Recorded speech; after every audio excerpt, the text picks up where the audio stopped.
आज बजट सत्र का प्रारंभ हो रहा है और प्रारंभ में ही अर्थ जगत के जिनकी आवाज को मान्यता होती है, वैसी आवाज चारों तरफ से सकारात्मक संदेश लेकर के आ रही है। आशा की किरण लेके आ रही है, उमंग का आगाज लेकर के आ रही है। आज एक महत्वपूर्ण अवसर है।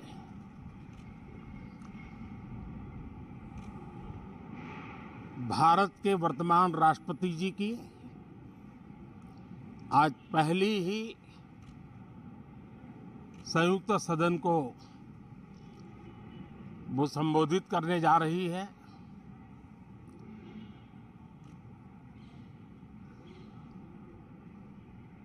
राष्ट्रपति जी का भाषण भारत के संविधान का गौरव है, भारत की संसदीय प्रणाली का गौरव है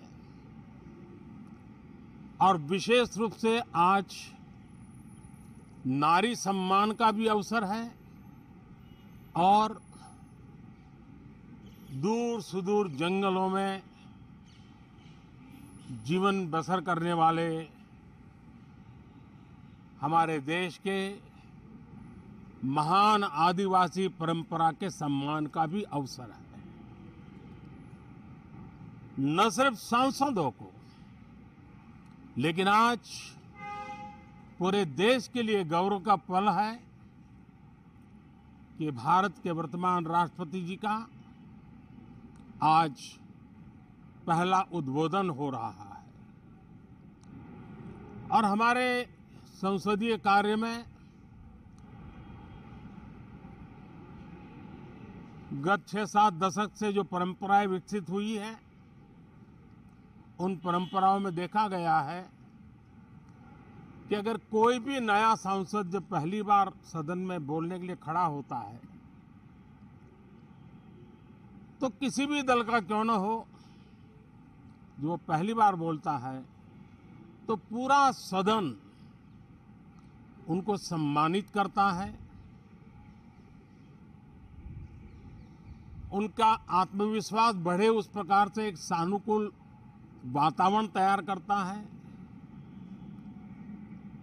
एक उज्जवल और उत्तम परंपरा है। आज राष्ट्रपति जी का उद्बोधन भी पहला उद्बोधन है।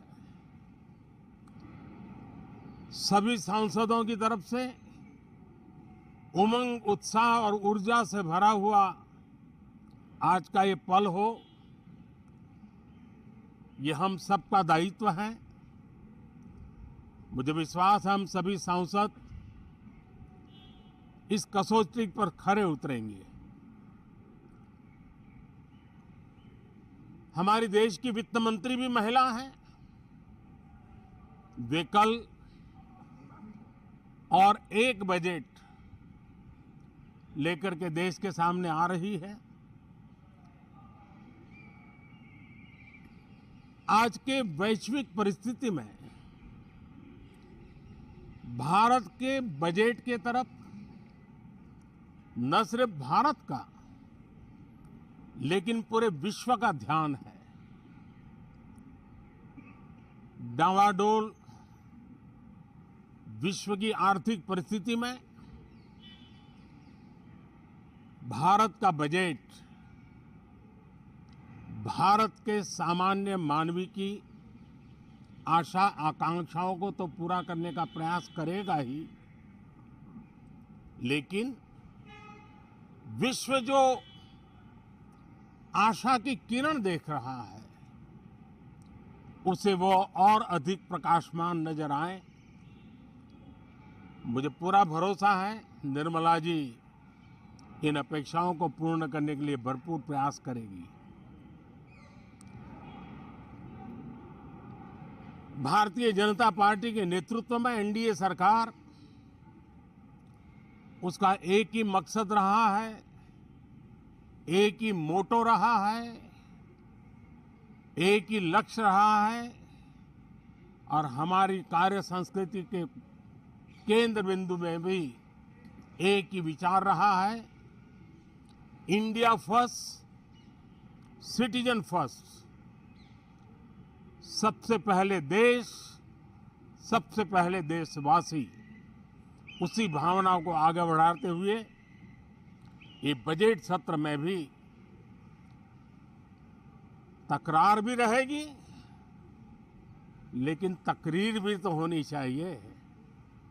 और मुझे विश्वास है कि हमारे विपक्ष के सभी साथी बड़ी तैयारी के साथ, बहुत बारीकी से अध्ययन करके सदन में अपनी बात रखेंगे। सदन देश के नीति निर्धारण में बहुत ही अच्छी तरह से चर्चा करके अमृत निकालेगा, जो देश को काम आएगा। मैं फिर एक बार आप सबका स्वागत करता हूं, बहुत बहुत शुभकामनाएं देता हूं। धन्यवाद।